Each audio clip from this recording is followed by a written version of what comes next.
اما بعد،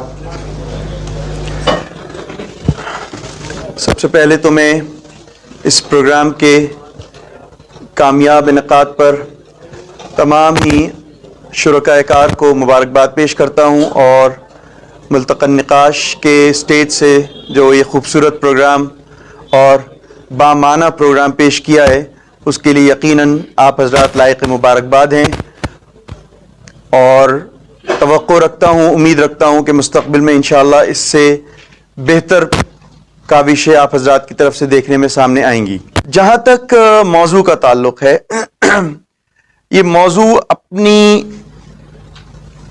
اہمیت کے لحاظ سے بڑا حساس ہے، اور موجودہ احوال کو سامنے رکھتے ہوئے اور جس زمانے میں جس دور میں ہم لوگ زندگی بسر کر رہے ہیں اس میں اس کی اہمیت مزید دو چند ہو گئی ہے۔ بنیادی طور پر جیسا کہ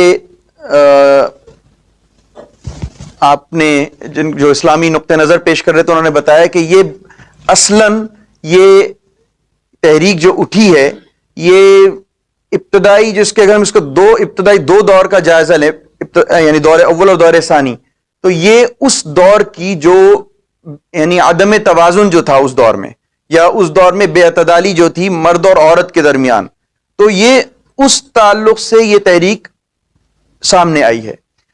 اور جو ظاہر ہے وہاں پر اسلام سے کوئی ٹکراؤ نہیں تھا، بلکہ اگر کہا جائے یہ بات حقیقت ہے کہ اسلام ہی ان مسائل کا مداوع کر رہا تھا اس دور میں بھی۔ اسلامی جو نقطہ نظر تھا اگر اس کو سامنے رکھا جاتا یا رکھا گیا تو در حقیقت ان مسائل کا حل وہیں موجود تھا، چونکہ عورتوں کے ساتھ جس آج کے ڈیولپڈ ممالک یا آج کے سویلائزڈ کنٹریز جن کو کہا جاتا ہے مثقف ممالک، انہی ممالک کے اندر عورتوں کے ساتھ جس طرح کا رویہ اختیار کیا گیا اور اپنایا گیا وہ قابل مذمت تھا، اور اس کی اسلام نے آج نہیں 1400 سال پہلے سے اس کی مذمت کرتا آیا، اور نہ صرف مذمت کری بلکہ اس کے لیے حقوق اور قوانین وضع کر دیے۔ انسانی زندگی کا اگر سب سے بڑا مسئلہ کوئی ہے تو مادی ضرورت کے بعد جنسی ضرورت کا ہے۔ یہ ایک بنیادی ایک حقیقت ہے جس سے کوئی انکار نہیں کر سکتا۔ سب سے بنیادی مسئلہ انسان کی ضرورت اگر کوئی ہے، مادی ضرورت کے بعد جنسی ضرورت ہے۔ اسلام نے جہاں مادی ضرورتوں کو اپنے نظام کے اندر اس کو شامل کیا، ایڈریس کیا ان مسائل کو، اسی طریقے سے جنسی ضروریات کے لیے بھی قوانین اور حدود وضع کیے۔ اور یعنی اسلامی نقطہ نظر اس میں یہی ہے کہ آپ جنسی چاہے مادی ضرورت پر ہم بات کریں، آپ مادر پدر آزاد ہو کر ان ضروریات کی تکمیل نہیں کر سکتے۔ مثلا مجھے پیسہ کمانا ہے تو اب میں حلال حرام، جائز ناجائز، غلط صحیح سے اوپر اٹھ کر اگر میں چیزیں حاصل کروں گا اور اس کمائی کو میں حاصل کروں تو اسلام اس کی حوصلہ افزائی نہیں کرے گا۔ اسی طریقے سے جنسی ضروریات کا معاملہ تھا کہ اسلام اس کو مادر پدر آزاد ہو کر بالکل اس کی اجازت نہیں دیتا کہ ہم ان حقوق کو یا ان چیزوں کو حاصل کریں۔ اس کے لیے مختلف قوانین وضع کیے، مختلف ذمہ داریاں ڈالیں طرفین پر، مختلف اصول وضع ہوئے۔ اسی کے ضمن میں پھر جب یہ تحریک آگے بڑھی ہے فیمنزم، جب ابتدائی دور میں نے بتایا کہ اس دور میں جو عورت و مرد کے ساتھ جو عدم توازن کا شکار تھی سوسائٹی، اس تعلق سے یہ تحریک وجود میں آئی۔ بڑھتے بڑھتے یہ یعنی حالات یہاں تک پہنچے کہ ان کے مطالبات بڑھتے چلے گئے، اس لیے کہ اس کے دو رخ ہیں۔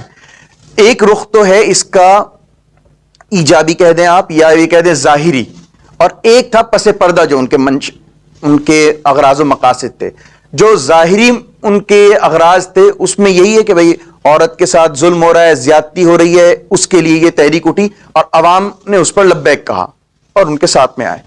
لیکن جو اس کے اغراض و مقاصد بنیادی طور پر تھے اس کا صرف یہی منشا نہیں تھا، بلکہ معاشرے میں جو معاشرے کا جو بنیادی ڈھانچہ ہے وہ ٹکا ہوا ہے خاندانی نظام پر۔ ان کی اصل منشا ابتدا سے یہی تھی کہ اس خاندانی نظام کو جب تک سبوتاج نہیں کیا جائے گا اور اس کو تہس نہس نہیں کیا جائے گا وہ اپنے اغراض و مقاصد حاصل نہیں کر پائیں گے۔ چنانچہ ابتدائی مرحلے میں انہوں نے ان چیزوں کو نہیں لیا، ابتدائی مسائل دوسرے تھے، لیکن آج ہم جب دیکھتے ہیں اپنے سامنے تو ان کی یہ آج وہ جس قسم کی چیزیں پیش کر رہے ہیں تو اس سے ان کے جو مقاصد ہیں وہ واضح طور پر سامنے آ رہے ہیں، چونکہ ان کا منشا یہی ہے کہ جو خاندانی نظام ہے اس کو تہس نہس کر دیا جائے۔ آج ہم مغرب ممالک کا جائزہ لیں، جو مثقف ممالک ہیں، جو سویلائزڈ کنٹریز کہلاتی ہیں، وہاں پر خاندانی نظام کی کیا صورتحال ہے۔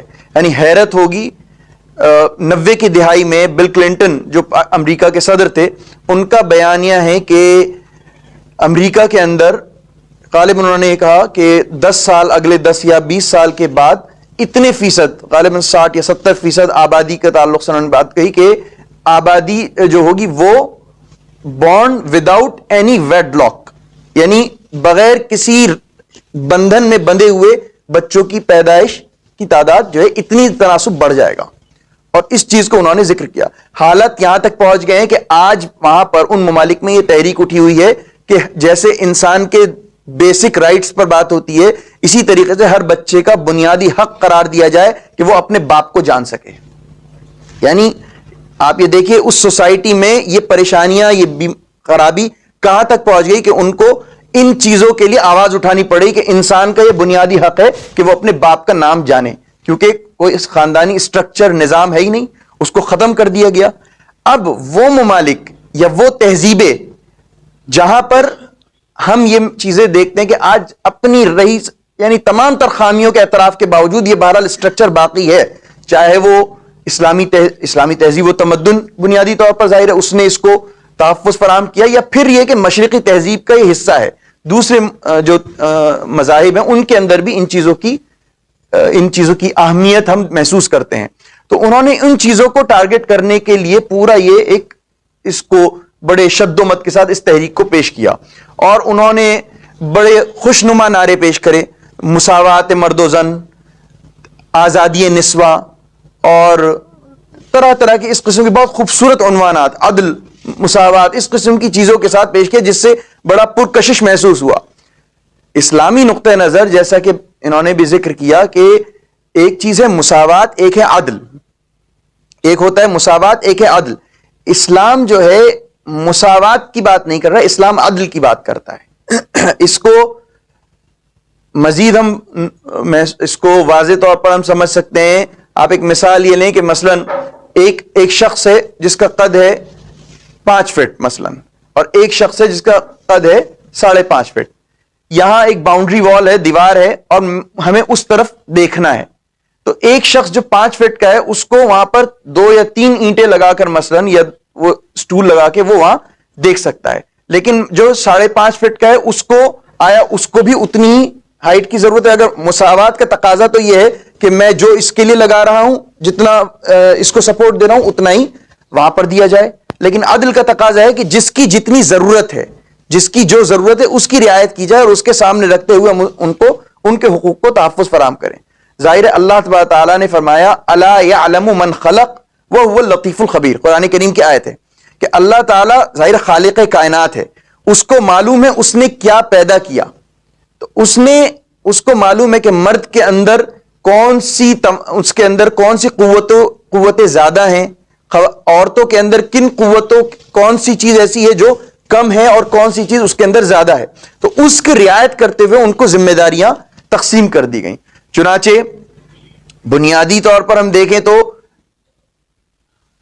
خاندانی انسٹیٹیوشن سب سے بڑی چیز، اگر پورے تہذیب کا خلاصہ خاندانی جو انسٹیٹیوشن ہے، ادارہ ہے، وہ ہے۔ تو اس میں اب ہم اگر مساوات کی بات کرتے ہیں، مساوات مرد و زن کی، تو گویا کہ آپ کا مطالبہ یہ ہوا کہ ہم یہ کہیں کہ ایک گھر یا ایک انسٹیٹیوٹ کے، ایک ادارے کے جو خاندانی ادارہ ہے اس کے آپ 2 سربراہ کا مطالبہ کر رہے ہیں۔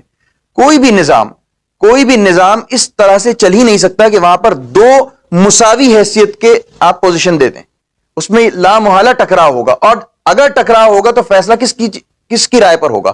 چونکہ جب دونوں مساوی درجے کے لوگ ہیں تو نتیجہ ہوگا وہ کام آگے بڑھ ہی نہیں پائے گا، وہ برباد ہو جائے گا۔ تو ضروری ہے ایک کو ایگزیکیوٹو پاور دی جائیں، اس کے اندر کوئی قوت نافذہ ایسی ہو جس کے ذریعے سے ان نزاعات کو حل کیا جا سکے۔ چنانچہ وہ اللہ تبارک تعالیٰ نے مرد کو عطا کری، کہا گیا الرجال قوامون علی النساء، مرد کو عورتوں پر حاکم بنایا گیا۔ اس ترجمے کو ہمیں کرتے ہوئے کوئی تکلف کرنے کی ضرورت نہیں ہے، ہم لوگ بسا اوقات اس کو بیان کرنے میں بڑا ایسے مجمع میں کہیں ہم بیٹھتے ہیں تو لچک آ جاتی ہے. اس کو آپ بڑی صراحت کے ساتھ بیان کریں. البتہ اس کے ایک طرف اس آیت کو رکھ کے الرجال قوامون علی النساء کہ مرد کو عورتوں پر حاکم بنایا گیا, تو ظاہر ہے جب حاکم بنایا گیا تو آپ کی ذمہ داریاں بھی بڑھ گئیں, آپ سے آپ کی مسئولیت بھی بڑھ گئی. اب اگر آپ کی طرف سے کوئی کوتاہی اور کمی پیش آئے گی تو آپ کی پکڑ بھی اتنی ہی شدید ہونی ہے. تو یہ ایک طرح سے یعنی امتیاز سے زیادہ ایک بڑی ذمہ داری مرد پر ڈال دی گئی ہے.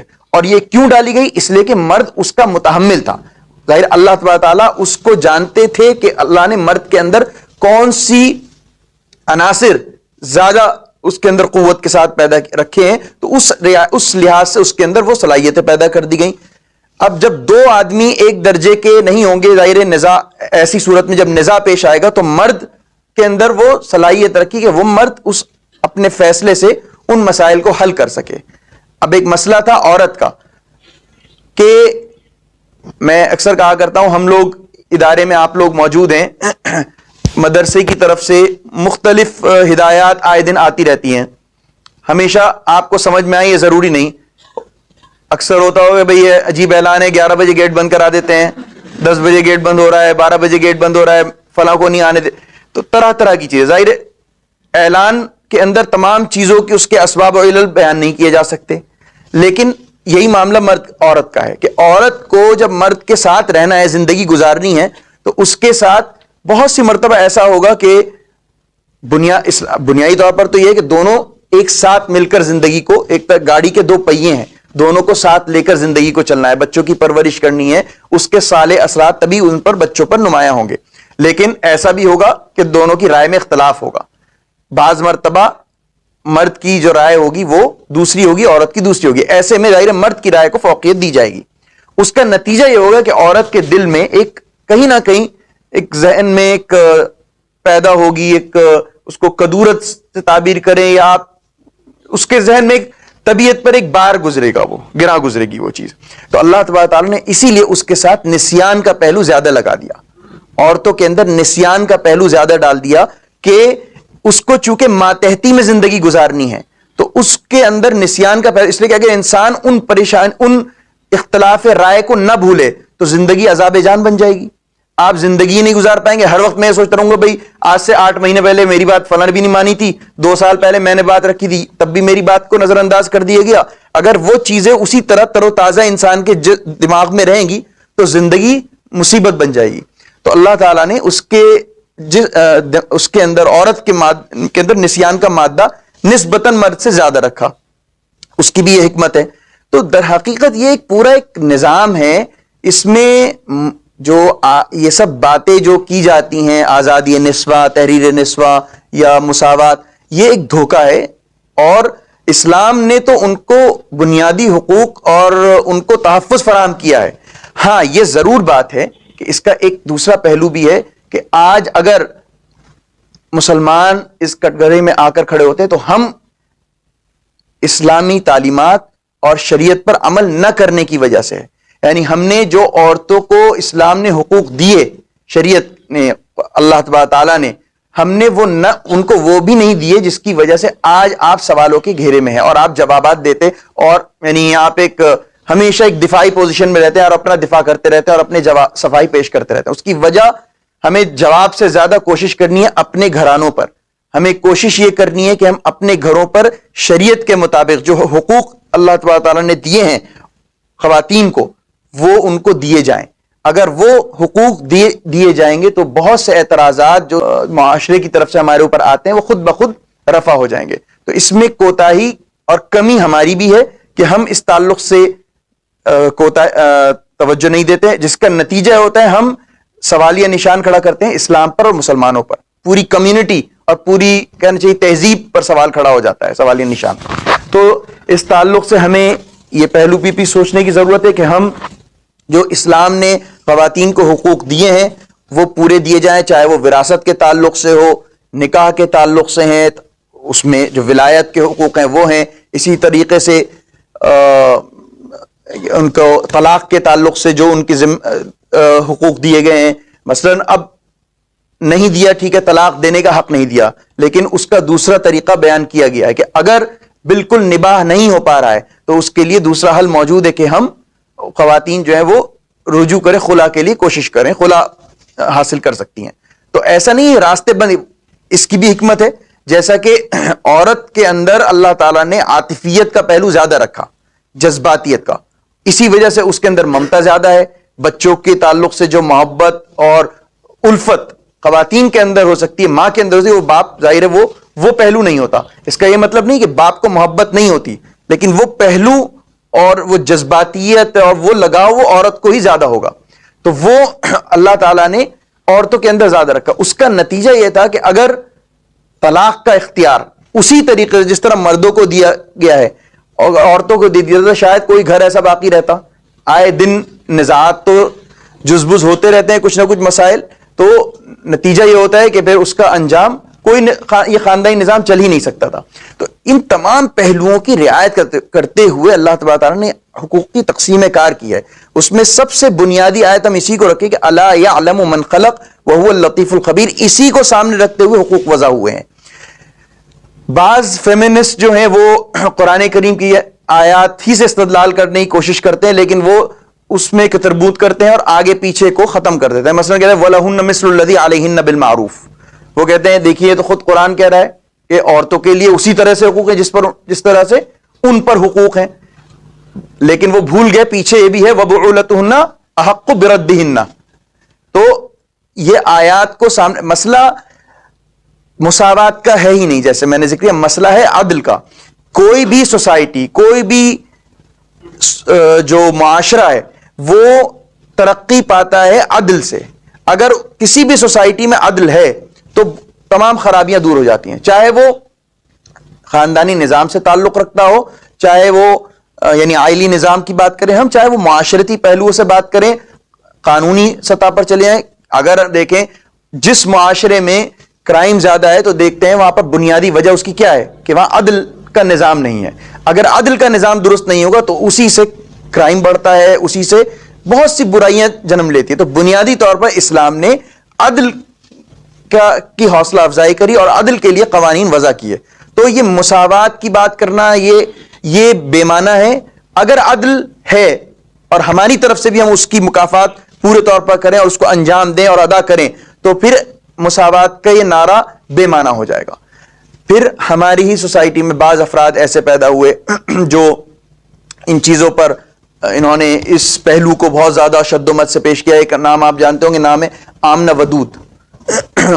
وہ خاتون، ایک آرگنائزیشن ہے ملیشیا کی تھی آرگنائزیشن، میں نام نہیں ذہن سے نکل رہا ہے، ٹرپل ایس کیا اس طرح سے کچھ کر کے تھی. تو اس نے جمعہ کی نماز پڑھائی امریکہ میں. آج نہیں، یہ بات بتا رہا ہوں میں شاید 95 کی دہائی میں.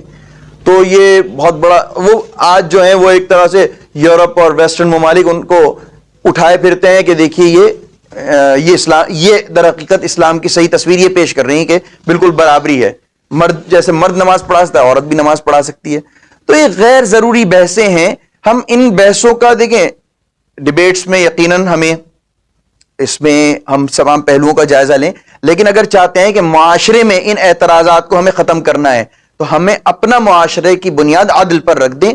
تو اگر وہ عدل پر ہوگی اور ہم خواتین کو وہ حقوق دیں گے جو اللہ تبارک تعالیٰ نے اور اسلام نے خواتین کو دیے ہیں، تو یہ تمام چیزیں خود بخود بے معنی ہوتی چلی جائیں گی اور ان کے اعتراضات کے اندر خود یہ جسے کہتے ہیں دم اور طاقت ختم ہو جائے گی. بہرحال یہ ایک اچھی کوشش تھی آپ حضرات کی طرف سے کہ آپ نے اس اہم موضوع پر اس معنی کہ اس کو عام سمجھتا ہوں کہ آج یہ بڑا ایک خوشنما نعرے کے طور پر پیش کیا جاتا ہے، اور کل آپ حضرات جب میدان عمل میں زندگی میں قدم رکھیں گے تو آپ کے سامنے اسی قسم کی چیزیں بحیثیت ایک عالم دین آپ سے پوچھی جائیں گی، آپ کا نظریہ معلوم کیا جائے گا. تو آپ کے سامنے تصویر کے دونوں رخ ہونے چاہیے. اسی نقطۂ نظر سے ہم نے یہ عنوانات کا انتخاب کرتے ہیں اور اساتذہ کے مشوروں سے سب کی رائے سے یہ بات ہوتی ہے کہ بھئی ایسے موضوعات کا انتخاب کیا جائے کہ جس سے آپ عملی زندگی میں جس سے آپ فائدہ اٹھا سکیں. اسی میں چاہے یہ آزادی نسواں کا معاملہ ہے، فیمنزم، اسی طریقے سے آزادی اظہار رائے ہے اور مختلف عنوانات. تو یہ اسی کا انتخاب انہی وجوہات سے کیا جاتا ہے. اور اس پر آپ بڑی محنت کے ساتھ لگن کے ساتھ آپ ان موضوعات کا مطالعہ کریں. یہ مقصد نہیں کہ ایک ڈیبیٹ ہو گئی ختم ہو گیا. اس موضوع کو یہ ایک طرح سے آغاز ہے, ایک طرح سے سمجھیے اس موضوع کو آپ حضرات کے درمیان متعارف کرانے کے لیے یہ ڈیبیٹ رکھی گئی ہے کہ اب آپ اس کو مختلف ناحیوں سے پڑھیے, مختلف لوگوں کی نظریات کو پڑھیے, سمجھیے, اور پھر اس میں اسلامی نقطہ نظر کو پڑھیے, تاکہ آپ کے سامنے اس کا پورا ایک پوری ایک جائزہ آپ اس کا لے سکیں, اور کل آپ معاشرے کے اندر جو خرابیاں اور بے اعتدالیاں ہیں اس کا آپ اسلامی نقطہ نظر کو سامنے رکھتے ہوئے جواب دے سکیں.